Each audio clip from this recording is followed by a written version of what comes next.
Olá pessoal, bom dia, tudo bem? Sejam bem-vindos a mais uma aula. A gente vai dar continuidade à disciplina de sistemas operacionais. Vocês devem lembrar que na aula passada a gente finalizou os algoritmos de escalonamento não preemptivos e agora a gente vai falar um pouquinho sobre os algoritmos de escalonamento que são preemptivos, né? E lembrando que preemptivo é quando o sistema operacional ele interrompe a execução do processo, né, sem que o processo tenha terminado. Já nos não preemptivos, o processo ele só deixa a CPU por vontade própria, né? A CPU ela não interrompe a execução do processo. Depois que o processo entra para executar, ele executa até ele terminar ou até que ele deseje sair da CPU, então é colocado outro, tá? Bem, na aula passada a gente viu o que é o algoritmo SJF, né? Do tempo mais curto, primeiro o processo com o tempo mais curto. E a gente viu que ele era não preemptivo, né? Mas ele também tem uma versão preemptiva, tá? Que é o que a gente vai ver agora. Então, com esse algoritmo, o escalonador ele sempre vai escolher o processo cujo tempo de execução restante seja o menor, né? Ou seja, quanto tempo falta para terminar o processo. Então, sempre ele vai pegar o menor valor. Nesse caso, há a interrupção do processo quando um processo com menor tempo de execução chega. A gente viu nos exemplos passados que na versão não preemptiva isso não acontece, né? Se o processo começou a executar, mesmo que depois chegue um que, que tem um tempo de execução menor, mesmo assim o processo que está na CPU ele vai executar até terminar ou até que ele deseje sair da CPU. Então, novamente, o tempo de execução deve ser previamente conhecido. Você só tem como utilizar essas abordagens se você conhecer os processos de forma adiantada, né?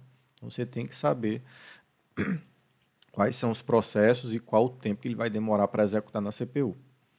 Então, quando chega um novo job, né, seu tempo total é comparado ao tempo restante do processo em curso. E se para terminar o novo processo precisar de menos tempo que o processo atual, então esse será suspenso e o novo job será iniciado, né, a nova tarefa, tá? Vejam aqui aquele exemplozinho que a gente tem, né, aquele exemplo ilustrativo. Novamente a gente vai ter aqui 5 processos. Né, a gente tem o tempo de chegada aqui de cada um e o tempo de serviço, que é o tempo de duração de cada processo. Então vejam aqui, no tempo 0, não tem ninguém na CPU, então o processo 1 ele chega e já começa a executar, né? Aqui é mostrando que ele está executando. O tempo total de execução dele é de 3 unidades de tempo, né? Então, 1, 2, 3. Pronto, aqui já pode terminar o processo 1, né?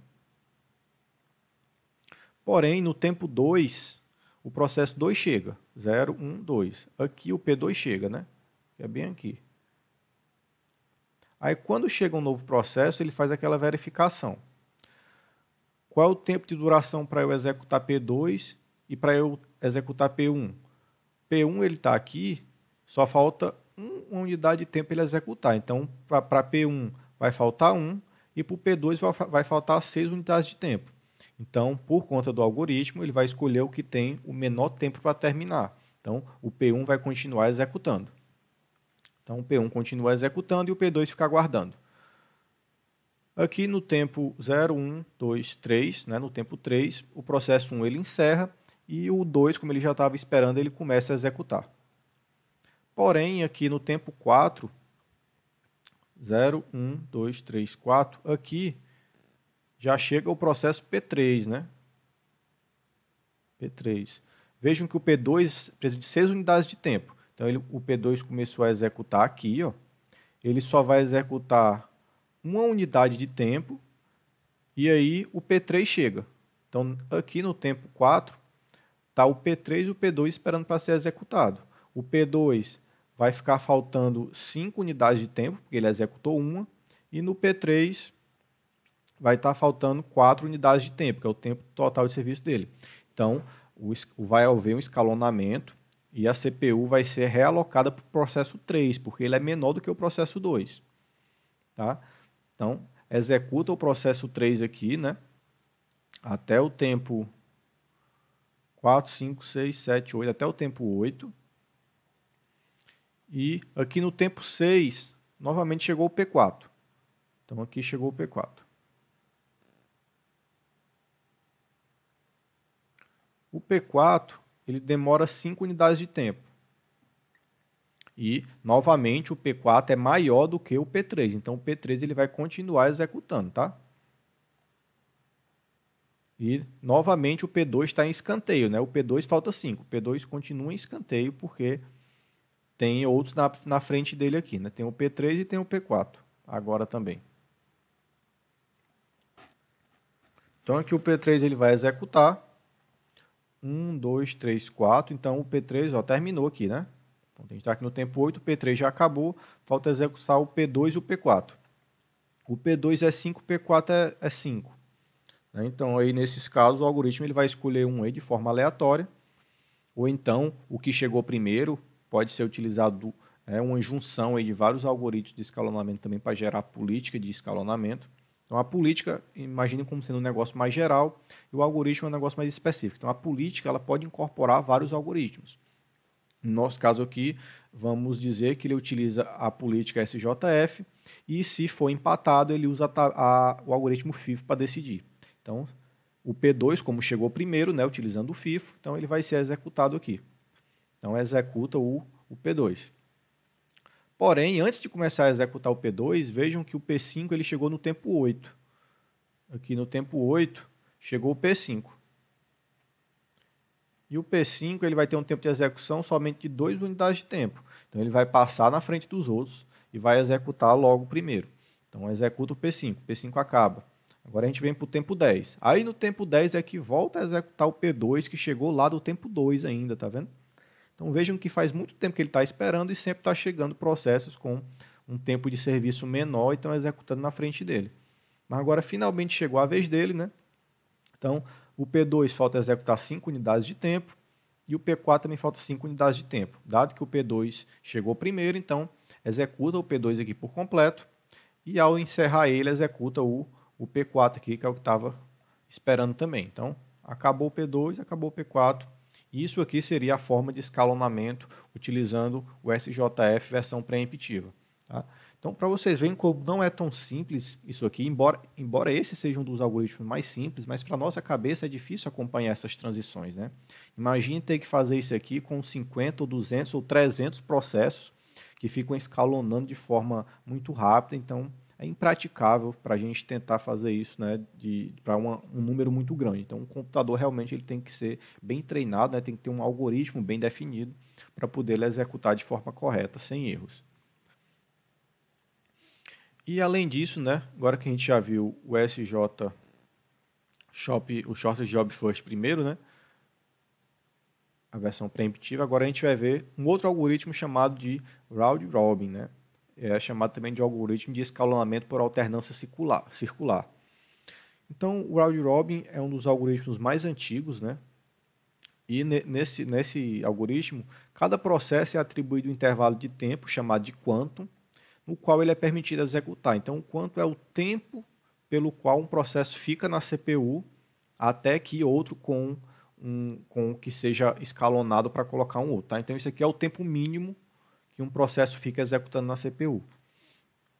Se no final do quantum um processo não terminou, né, então a CPU ela sofre uma preempção e outro processo entra para executar. É aquilo que eu falei, né? Você tem um corte do processo da CPU. Se ele executou a fatia de tempo dele e não terminou, se houver preempção, né, o sistema operacional vai cortar o processo e vai colocar outro, porque ele já utilizou a fatia de tempo dele. Então, quando um processo ele termina o quanto, ele é colocado no final da fila, tá? Então, imagine que o algoritmo seria mais ou menos isso aqui, né? É uma fila circular, o algoritmo ele vai executando e ele vai voltando para a fila e fica nessa fila circular até que todos que estão esperando sejam executados. Então, imagine aqui que você tem os processos B, F, D, G e A. Eles vão executar nessa ordem aqui. E primeiro você vai executar o processo B. Dado que o processo B executou, né, ele executa por um tempo, ele não finalizou, mas aí ele vem para o final da fila porque ele já usou a fatia de tempo dele. Então ficaria F, D, né, segue a sequência, e o B vai lá para o final da fila. Depois que o F executar, ele pode terminar ou não a execução. Se ele não terminar a execução, se ele estiver no estado pronto, né, se ele não for bloqueado por nenhuma falta de recurso ou nada, se ele continuar no estado pronto, mas ele foi cortado da CPU, ele já volta aqui para o final da fila de novo e fica esperando a vez dele. E isso garante que todos executem pelo menos um pouquinho dentro da CPU, né, para que não fique um processo esperando de forma indefinida para que o outro execute. Então, o que interessa nesse tipo de algoritmo, né, no round robin ou o escalonador circular, é o tamanho do quanto, né? É o tamanho da fatia de tempo que o processo vai ficar executando na CPU. Então, a alternância de um processo para outro ele vai requerer uma certa quantidade de tempo, né? Então, para você tirar um processo da CPU e colocar outro, vocês lembram que a gente tem que armazenar os dados que estão nos registradores, tem que armazenar, tem que guardar a pilha, tem que fazer operações na memória. Então, tudo isso gasta ciclos de CPU, né? Isso leva tempo, isso consome computação. Então, você trocar o contexto de um processo, isso consome computação. Então, você deve avaliar quão impactante isso é. Ou seja, se eu colocar um quanto muito pequeno, eu vou trocar de contexto com muita frequência. Se eu estou trocando de contexto com muita frequência, eu estou tendo uma computação sem futuro, né, digamos assim. Ou seja, você tá realizando computação que não é útil para o usuário. Né? Você está fazendo somente troca de contexto, você não está fazendo computação útil.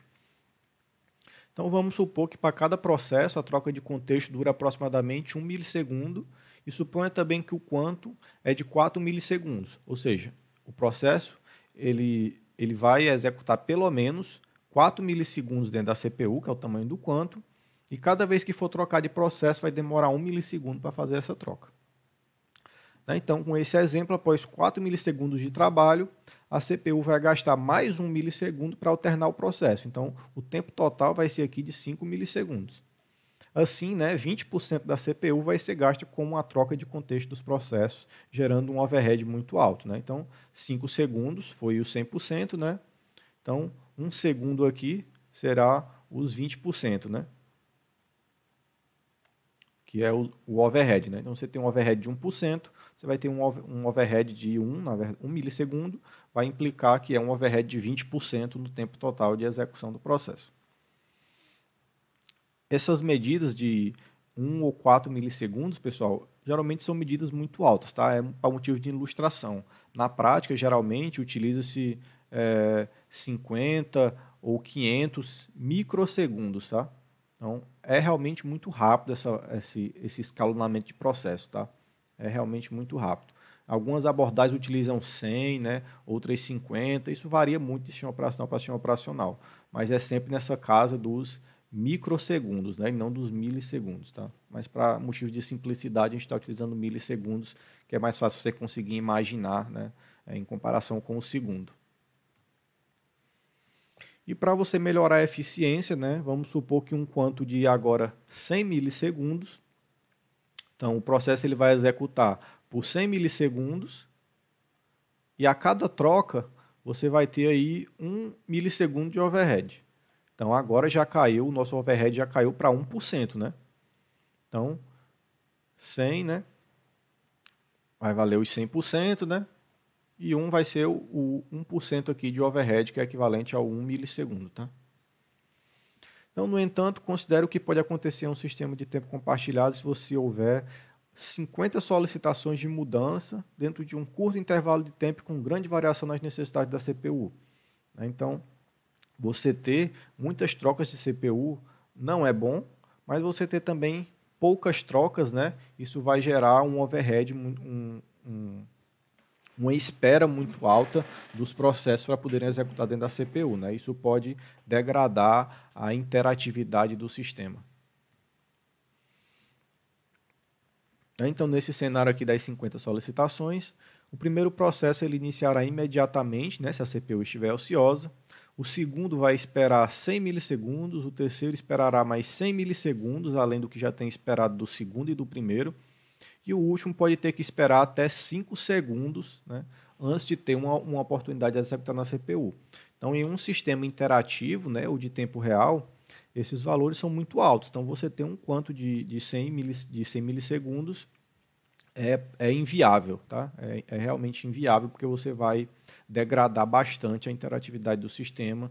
Aí você vai ter aquele sistema muito lento, dando a ideia de que está travando, quando na verdade ele está fazendo um processamento, mas ele não está retornando, né, as necessidades do usuário de forma adequada. Então imagine lá no celular, né? Se você aperta num botão lá para abrir um aplicativo, você quer que aquilo seja feito de imediato, né? Você não quer ter que esperar 5 segundos, por exemplo, né? Então, você tem uma troca de contexto rápida, aumenta a resposta a resposta do sistema com o usuário, né? Aumenta o tempo de resposta, diminui o tempo de resposta e aumenta a interatividade. Então, além ainda sobre o round robin, né, essa situação ela é especialmente ruim se alguma das solicitações próximas ao fim da fila exigir apenas alguns milissegundos de tempo, né? Então, com um quanto curto, os usuários teriam obtido o melhor serviço. Novamente, há diversos cenários onde sempre vai ter algumas perdas, né? O round robin é bom para alguns cenários, o menor tempo para terminar, né, do algoritmo em outros cenários é melhor, assim, você sempre vai ter você sempre vai perder e ganhar em algumas características, né? Então deve ser levado em conta aí o balanceamento dessas técnicas e geralmente se usa políticas que agregam vários algoritmos e eles são alterados de acordo com o contexto do usuário. Então a conclusão que a gente pode tirar disso é que adotar um quantum muito curto pode causar muito chaveamento de processo e reduz a eficiência da CPU, porque se você está chaveando muito, você vai ter um overhead muito alto, e se você tem um overhead muito alto, você tem uma computação que está sendo feita, que não é uma computação útil, né? É uma computação só de troca de contexto, não está entregando nada de bom para o usuário, né? Então é uma computação ineficiente. Por outro lado, se você tiver um quantum muito longo, isso pode gerar uma resposta pobre nas requisições interativas curtas do sistema, né? Ou seja, o usuário ele pode ter que esperar muito tempo para ter a resposta de uma aplicação ou de um processamento. Isso também não é desejado, né? Então, um quantum, né, em torno de 200 a 50 milissegundos é o razoável, né? Sim, isso depende muito do sistema, né? Como eu falei. Os sistemas atuais eles estão na casa agora dos microsegundos, né? Então, isso depende muito do propósito do sistema, né? Do tipo do sistema operacional, de onde ele é utilizado e etc. Então, isso varia bastante, tá? Um exemplo aqui do round robin, né? Novamente a gente vai ter aqui os 5 processos, né? O tempo de chegada de cada um e o tempo de serviço, que é o tempo que ele demora para executar. Então, no round robin, né, aqui o processo 1 chegou no tempo 0, a CPU estava ociosa, ele já começou a executar. No tempo 2, o processo 2 chegou. Processo 2. Quando o processo 2 chega, o algoritmo ele faz aquela verificação, né? Ó, veja que o quanto é igual a 1, né? Então, o máximo que ele vai executar é uma unidade de tempo na CPU. Então, quando chega no tempo 2, ele vai fazer a verificação. Ó, o P1 falta 1 e o P6 falta 6. Mas essa informação ela não é mais relevante aqui, porque ele está tratando com quantos, tá vendo? Então, aqui ele vai ver, ó, o P2 chegou, o P1 já utilizou o quantum dele, ele já executou aqui. Então, agora é a vez do P2. Aí o P1 fica na fila. Então, o P2 executa e o P1 fica na fila. Aí o P2 executou um quanto? Aí o P2 vem para o final da fila, enquanto o P1 executa. Aí o P1 executa um quanto, aí o P2 vai para o final da fila e o P1 fica nesse ciclo aqui de cada um executando somente uma unidade de tempo, tá? E isso vai se fazendo aí até o final da execução de todos. Então, aqui no tempo 4, o P3 chega, 0, 1, 2, 3, 4. Aqui o P3 chega, né? E aqui quando ele chega, já tem na fila o P2 e o P1. Então o P2 vai executar, aqui o P1 terminou aqui, né? O P1 são 3 unidades de tempo, então ele executou aqui, aqui e aqui. Então o P1 já encerrou, o P1 saiu da fila. Tem só o P2. Aí o P3 chegou. Aí o P2 executa um quanto, né, aqui. Foi para o P1 acabou, ficou só o P2 na fila e agora ele executa novamente. Aí depois passa a vez para o P3 depois volta para o P2 e fica nessa execução circular, até quando vai chegando mais processos, né? Aí no processo 4, ele chega aqui no tempo 6, né? Ele chega aqui, o P4.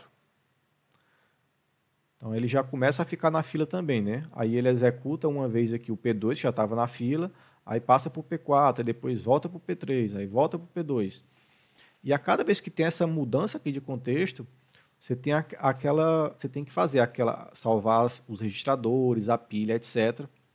E fazer toda aquela computação que não é relevante para o usuário, né? Então, isso é repetido aqui, né, até que todas as tarefas sejam completadas e essa listazinha aqui ela vai sendo atualizada sempre que tem uma alternância aqui na execução do quanto. Isso foi com quanto igual a 1. Agora, pensem no quanto igual a 4. Né? Então, em vez dele executar somente uma unidade de tempo, ele vai executar 4 unidades de tempo. Então, aqui a gente vê que a gente já tem uma sequência mais clara, né, da execução das atividades. Então, o P1 ele executa completo, o P2 ele vai executar 1, 2, 3, 4, 5, 6, também executa completo. Né? Não, ele executa aqui o restante. Né? Ele executa quase completo, né? Ele executa 4 unidades de tempo e o total dele é 6. Então, fica faltando 2 unidades de tempo para executar aqui mais na frente. Porém, antes dele executar, tem que executar os outros que já estão na fila. Né?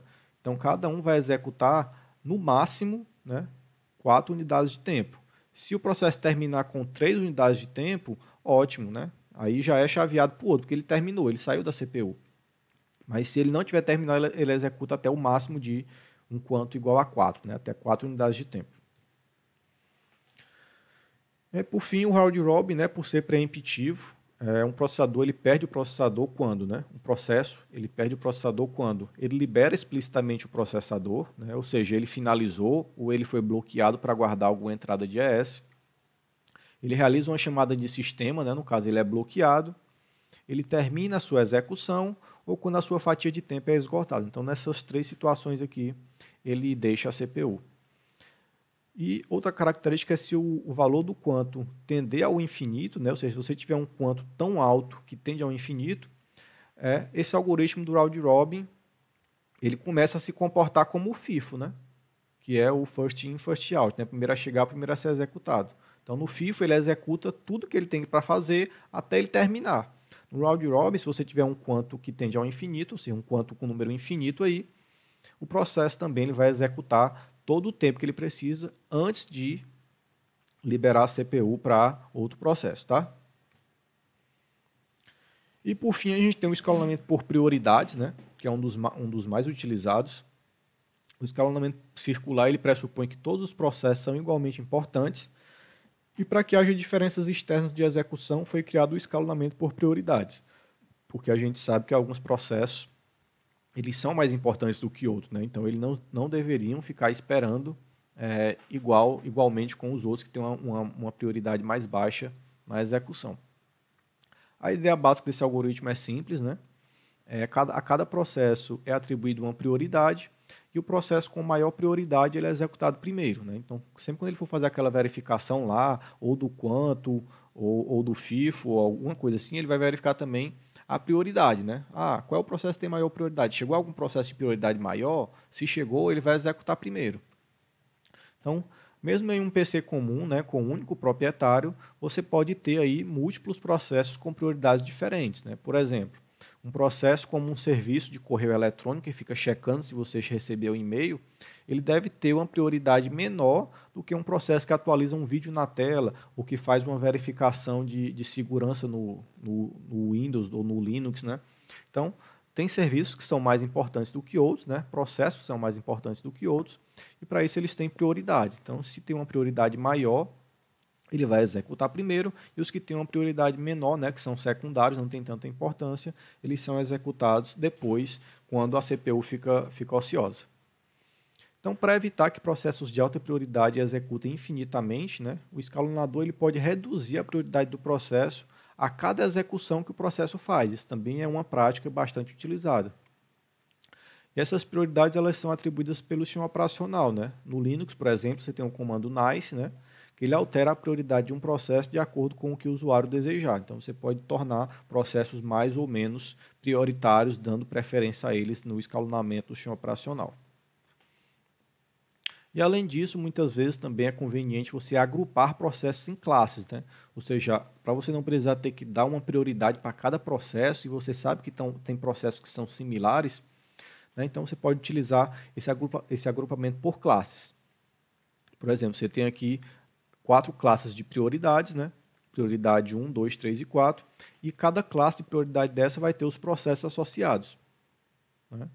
Então, aqui você tem 3 processos associados à classe 4, 3 à classe 3, 4 processos à classe 3.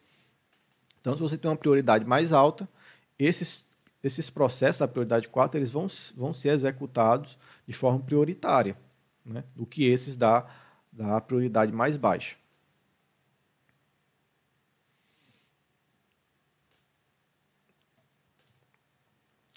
Bem, pessoal, com isso a gente finaliza, né, essa aula de algoritmo de escalonamento.